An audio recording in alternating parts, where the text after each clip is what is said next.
Құрметті студенттер, бүгін философия пәні бойынша өтетін тақырыбымыз орта ғасырлар философиясы деп аталады. Орта ғасырлар философиясы деп 5-15 ғасырларда таралған философиялық бағытты атаймыз. Онда жоғарғы жаратушы ретінде Құдай, ал қоршаған орта оның туындысы ретінде қарастырылады. Осы кезеңде қоғамның рухани өмірінде үстем етуші дін болды. Орта ғасырлық батыс еуропалық философияның басты мәселелерінің негізі Құдай болмысының дәлелі, сенім мен ақылдың арақатынасы, адам жанының мәңгілігі болды. Антикалық философияға қарағанда орта ғасырларда ойлау стилі теологиялық болды. Яғни әлемді жаратушы ғарыш емес, Құдай болды. Орта ғасырлар философиясының идеялары теологиялық ойға негізделді. Білімділіктің, зиялылықтың орталығы христиан дінінің шіркеуі болды. Шіркеу мемлекет ішіндегі мемлекет, көптеген мемлекеттердің функцияларын атқарды. Философия теологияға қызмет етті. Онтологиялық мәселе жаратылу идеясы креационизм болса, ал гносеологияда христиандық аян идеясы орын тапты. Орта ғасырлық батыс еуропалық философия басты екі негізгі идеяға сүйенеді. Барлық заттың бастамасы шындық пен туындылық.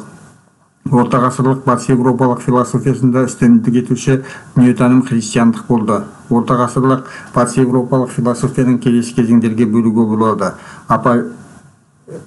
Апологетика 2-3 ғасырлардағы тотемизммен күресте христиандық догматика негіздерін қорғаған, уағыздаған ілім.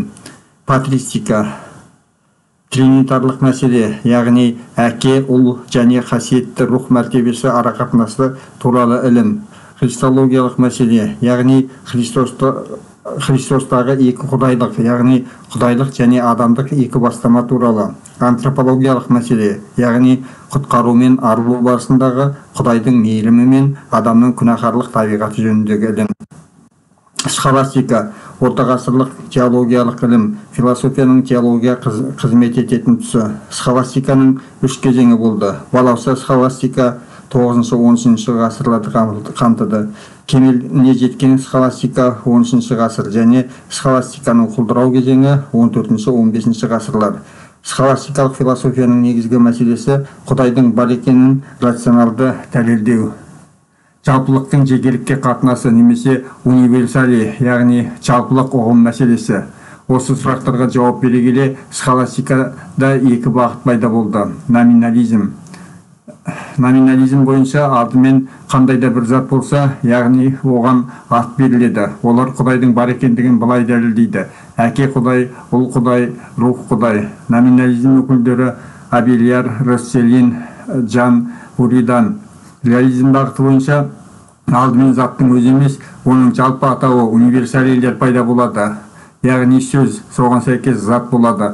Құдайдың бар екендігі былай дәлелденеді. Құдай туралы сөз бар, яғни Құдайдың заты да, өзі де бар. Реализм өкілдері Кентерберийский, Шампо. Патристика бағытының көрнекті өкілдерінің бірі Аврелий Августин әулие болды. Ол христиандық теолог, шіркеу аталарының бірі, христиандық дүниетаным жүйесін жасаған әулие. Христиандық әлемде дін және философия мәселелері бойынша шексіз беделі болған және ұстаз деген атаққа ие болған.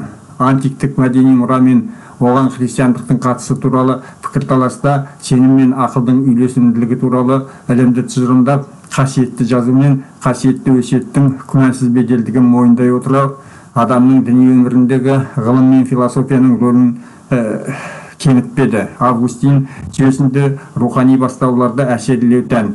Адам үшін, дейді ол, Құдай мен дүние арасындағы таңдау бірден бір абыройлы құндылық болып табылады.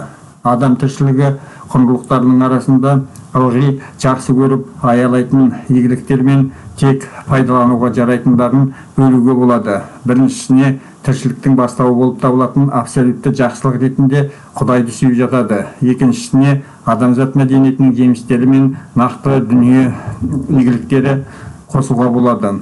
Оларсыз тіршілік ету мүмкін емес, бірақ оларға үйреніп жақын көруге болмайды. Августин Құдайға біртіндеп жақындатып, тән мен жанды тазартатын аскеттік сипатта болатын жүйені тұжырымдады. Августиннің мәдениетке деген көзқарасы Құдай қаласы туралы еңбегінде берілген. Ол екі адамдық қауымдастықты бөліп қарастырады. Жер қаласы Құдайды ұмытқан өзімшілдікке негізделген мемлекет пен мәдениет, және Құдай қаласы өзін ұмытқан Құдайға деген сүйіспеншіліктің шексіз рухани бірлестігі. Рим империясының соңғы уақытында ұқсас, жер қаласы нәпсіқұмарлық пен күнәһарлыққа толы және алғашқы күнәдан бастау алады. Осы қалада өмір сүруге мәжбүр болған адам ықыласын Құдайдық қалаға бағыттауы керек. Августиннің теологиялық ілімдері оның эстетикасымен де тығыз байланысты болды. Схоластика саласының басты көрнекті өкілдерінің бірі Фома Аквинский, итальяндық діни ойшыл, католик шіркеуінің ең ірі ойшылы. Негдар отбасынан шықса да, ол ата-анасының наразылығына қарамастан доминикандық діни ұйымға кіреді. Париждегі Сен-Жак монастырында, кейін Париж университетінде дәріс береді. Содан соң Италияға қайтып келіп, Рим папасының сарайында болады. Сол жылдары ол Аристотельдің философиясын тереңдетіп, өз ілімінің негізіне айналдырады. 1269 жылы Парижге қайтып оралып, Құдайтану қосындысы жұмысын жалғастырады. 1274 жылы Неапольдан Лионға шіркеулік кеңеске бара жатып қайтыс болады. Логик, метафизик, теолог Фома әулие Аристотельдің рационалды философиясын христиан дінімен сәйкестендіруге тырысқан. Фома Аквинскийдің ойынша, дін мен білімнің қарым-қатынасы гармонияға, бейбіт жарасымға құрылуы тиіс. Философия қарама-қайшылыққа ұрынған шағында оның көмекке дінді шақыруы қажет. Фома Аквинский теоретикалық теологияның негізін салушы. Негізгі еңбектері теология жиынтығы, философия жиынтығы. Фома Аквинский философиядағы томизм бағытының негізін қалаушы. Томизм Фома Аквинский іліміне негізделген католик философиясының идеологиялық бағыты ретінде ұзақ уақыт қызмет етті. Құрметті студенттер, енді орындауға арналған тапсырмалармен танысайық. Келесі сұрақтарға үй тапсырмасын орындау кезінде жауап беретін боласыздар. Орта ғасырлар философиясындағы негізгі даулы мәселелер ненің төңірегінде өрбіді? Аврелий Августин патристика өкілі болса, Фома Аквинский қай бағыттың өкілі болып табылады? Схоластика қандай кезеңдерге бөлінеді? Антикалық кезеңдегі философиялық ойдың өрлеуінен кейін не себепті орта ғасырларда философия өзге де ғылым салалары сияқты тоқырауға ұшырады? Осымен бүгінгі дәрісіміз аяқталды.